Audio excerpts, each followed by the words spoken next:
Assalamualaikum warahmatullahi wabarakatuh. Perkenalkan, nama saya Zaina Dania dengan NIM akhir 093. Di sini saya akan menjelaskan tentang creative thinking. Untuk materi yang pertama yaitu ada sistem komunikasi intrapersonal. Di sini ada 4 bagian. Yang pertama yaitu ada sensasi, yang kedua ada persepsi, yang ketiga ada memori, dan yang keempat ada berpikir. Untuk selanjutnya yaitu ada pengertian berpikir. Pengertian berpikir adalah proses mental yang kompleks dan dinamis yang melibatkan manipulasi informasi untuk mencapai pemahaman, memecahkan masalah, membuat keputusan, dan mencapai tujuan. Ini bukan sekedar reaksi otomatis terhadap rangsangan, melainkan proses aktif yang melibatkan berbagai kemampuan kognitif. Di sini ada 2 aspek penting dalam pengertian berpikir. Yang pertama yaitu ada proses kognitif.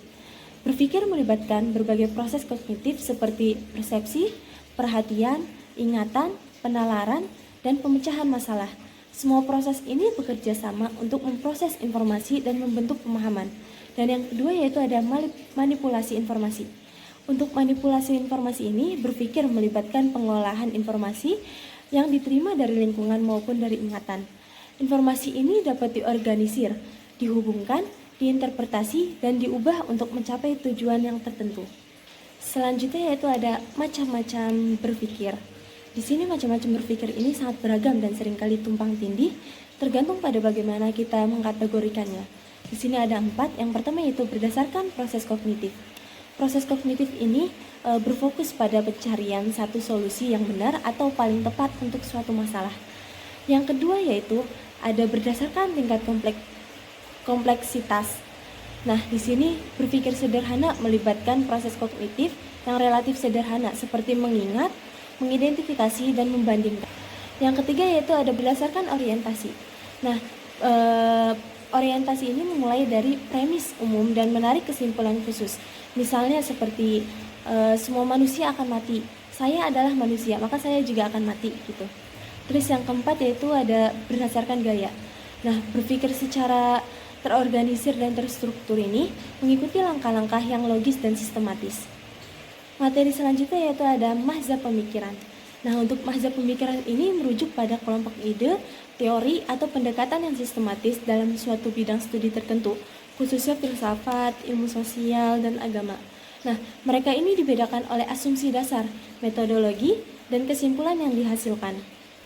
Selanjutnya yaitu ada idealisme dan materialisme. Nah, untuk idealisme ini adalah sebuah pemikiran dan keyakinan yang disertai cinta pada nilai, termasuk kepercayaan. Pemikiran tersebut dipegang karena diyakini apa yang dilakukan merupakan hal yang benar. Kalau untuk materialisme ini adalah paham dalam filsafat yang menyatakan bahwa hal yang dapat dikatakan benar-benar adalah materi. Untuk selanjutnya yaitu ada empirisme dan rasionalisme. Untuk empirisme ini adalah suatu aliran dalam filsafat yang menyatakan bahwa semua pengetahuan berasal dari pengalaman indera manusia. Dan untuk yang rasionalisme ini adalah doktrin filsafat yang menyatakan bahwa kebenaran harus ditentukan atau diperoleh dari pembuktian, logika, dan analisis yang berdasarkan fakta, bukan berasal dari pengalaman indrawi. Selanjutnya yaitu ada berpikir kreatif. Berpikir kreatif ini adalah proses mental yang menghasilkan ide-ide, solusi, atau karya baru yang orisinal, inovatif, dan bernilai. Ini bukan sekedar berpikir berbeda, melainkan berpikir yang menghasilkan sesuatu yang baru dan bermanfaat. Nah, berpikir kreatif ini juga bisa dikatakan suatu pemikiran yang berusaha menciptakan gagasan yang baru. Namun, berpikir kreatif juga melibatkan suatu proses sistematis untuk mencapai kebaruannya. Nah, kemampuan individu ini untuk memikirkan apa yang telah dipikirkan semua orang sehingga individu tersebut mampu mengerjakan apa yang belum pernah dikerjakan oleh semua orang. Selanjutnya yaitu ada indikator creative thinking atau berpikir kreatif. Ini adalah ciri-ciri atau tanda-tanda yang menunjukkan seberapa kreatif seseorang dalam berpikir dan melakukan atau menghasilkan ide. Indikator ini dapat diamati melalui perilaku, hasil karya, atau proses berpikir seseorang. Nah, keluasan berpikir atau flexibility yaitu kemampuan untuk memproduksi sejumlah ide, jawaban, pertanyaan yang bervariasi, dapat melihat suatu masalah dari sudut pandang yang berbeda, mencari alternatif atau arah yang berbeda, mampu menggunakan bermacam-macam pendapatan atau cara pemikiran yang berbeda pula.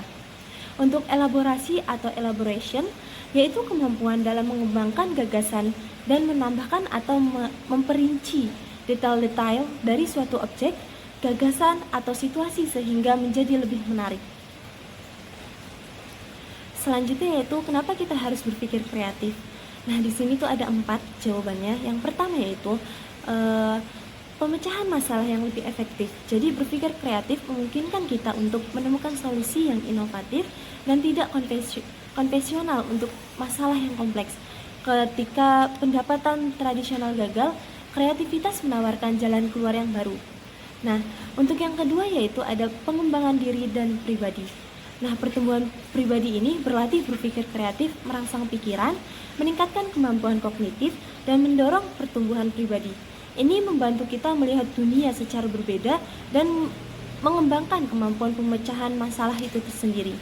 Yang ketiga yaitu ada kemajuan dan inovasi. Nah, berpikir kreatif ini adalah kunci dalam berbagai bidang, mulai dari teknologi dan sains hingga seni dan bisnis. Inovasi mendorong kemajuan dan perkembangan masyarakat. Dan untuk sekian presentasi dari saya, kurang lebihnya mohon maaf. Wassalamualaikum warahmatullahi wabarakatuh.